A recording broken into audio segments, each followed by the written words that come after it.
बच्चों, स्वागत है आप लोगों का। देखिए, आज हम लोग बात करेंगे, कुछ क्वेश्चन से शुरुआत करेंगे। ये क्वेश्चंस बहुत इंपॉर्टेंट है, जे मेन नीट एडवांस सबके लिए।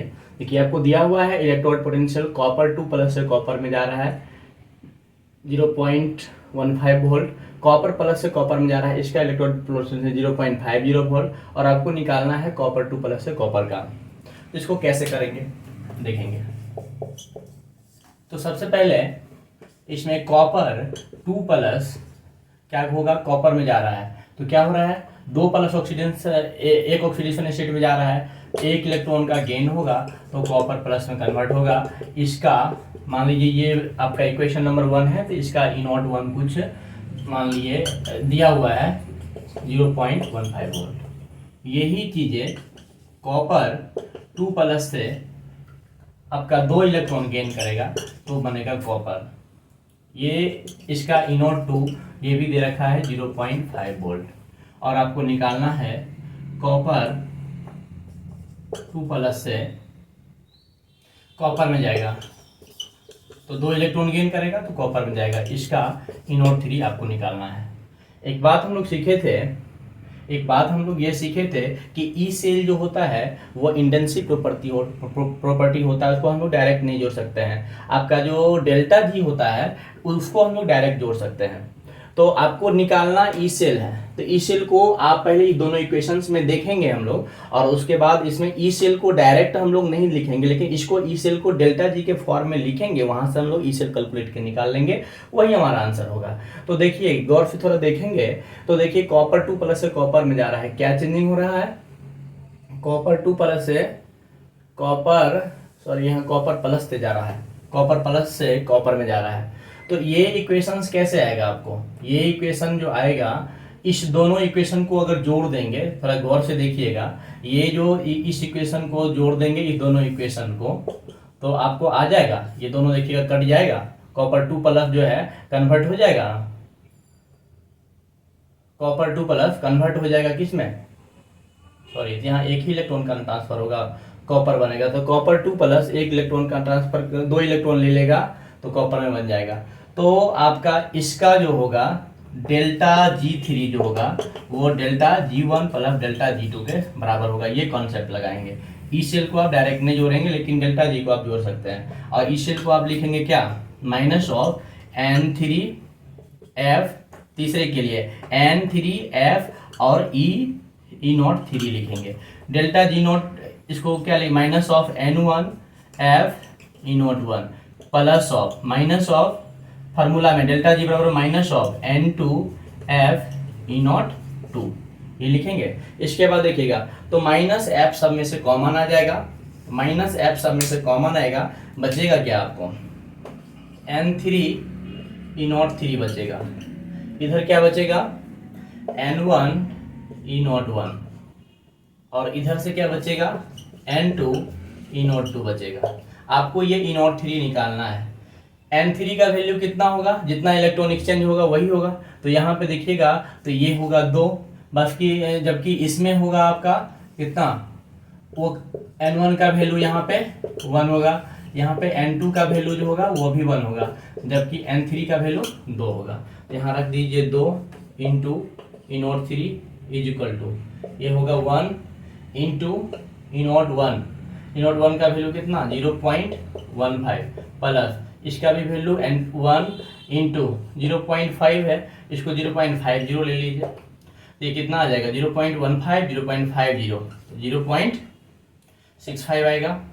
2 इंटू E03 का वैल्यू, तो यहाँ से E03 का वैल्यू निकालेंगे 0.65 बटे 2 आएगा, 0.3 होगा और 25 ये बोल सकते हैं इतना वैल्यू होगा। तो E03 जो है आप ऐसे निकालेंगे। तो कभी भी आपका कई रिएक्शंस का आपका ई सेल दे रखे, नेट सेल का नेट पूछा जाए, किसी दूसरे रिएक्शन का ई सेल पूछा जाए, तो आप डायरेक्ट नहीं जोड़ेंगे, आप डेल्टा जी के फॉर्म में उसको लिखेंगे और फिर डेल्टा जी की जगह क्या पुट करेंगे, minus of NF into E0 cell, जैसा कि पिछले लेक्चर्स में आप सीखे थे, इसके पुट करेंगे, वहां से आपका अननोन वैल्यू E03 जो भी पूछेगा वो आप निकाल लेंगे। तो ये इस तरह से बनाएंगे इस सवालों को, ठीक है। इसके बाद समझ में आ गया। इसके बाद हम लोग शुरू कर रहे हैं नस्ट इक्वेशंस के बारे में। नस्ट इक्वेशन क्या है उसको समझेंगे। मिटाएं इसको, चलिए मिटाते हैं इसको।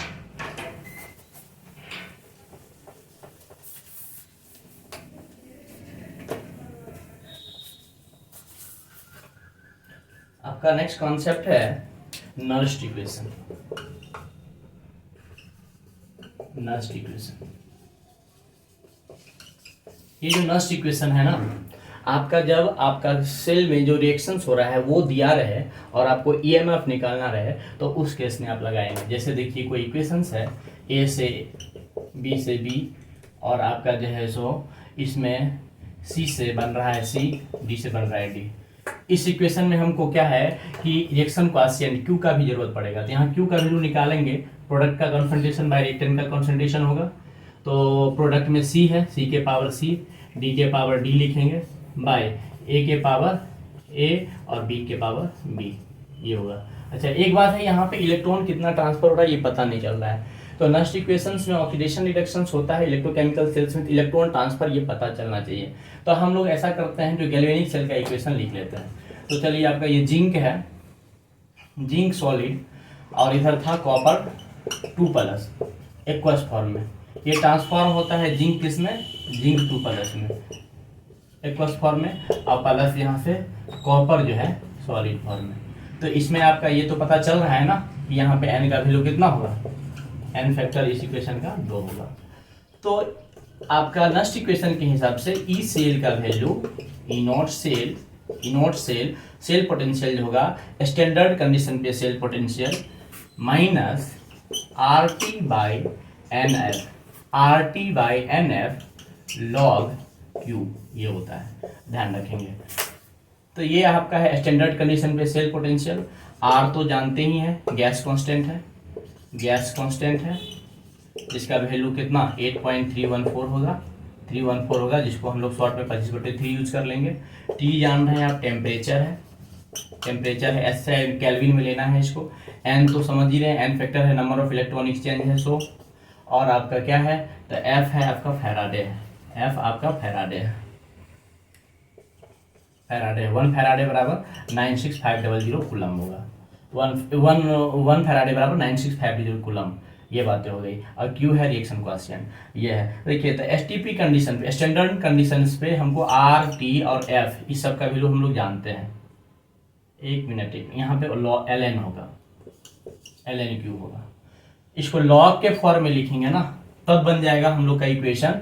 इसके तब इक्वेशन हम लोग का बन जाएगा E cell equal to E naught cell minus 2.303 RT by NF, और ये बन जाएगा आपका लॉग क्यू बन जाएगा। अब देखिए इसमें आपका क्या है, ये सभी वैल्यू हम लोग का कांस्टेंट है, इस सभी का वैल्यू हम लोग जानते हैं, RNF है। तो इस सब का वैल्यू हम पुट करेंगे ना, तो इक्वेशन हम लोग का बन जाएगा कुछ ऐसा बन जाएगा, E cell equal to E naught cell minus 0.0591 by N log आपका क्यू हो जाएगा, लॉग क्यू हो जाएगा। जहाँ पे क्यू क्या है, वही रिएक्शन क्वाशिएंट है, इसकी जगह पर हम लोग प्रोडक्ट बाय रिएक्टेंट ये रखेंगे। तो ये नस्ट इक्वेशन का ये फार्मूला आप याद रखेंगे। फाइनल फार्मूला क्या, E cell equal to E naught cell minus 0.0591 by N log product by reactant बोल सकते हैं या रिएक्शन क्वाशिएंट बोल सकते हैं। तो ये हो गया ई सेल बराबर E naught cell minus 0.0591 by N log product by reactant. तो ये रहा आपका नस्ट इक्वेशंस के बारे में। तो हम लोग अगली क्लास में इसका न्यूमेरिकल्स और इसके आगे का कॉन्सेप्ट दिखेंगे। तो मिलते हैं अगले वीडियो में, तब तक के लिए बाय।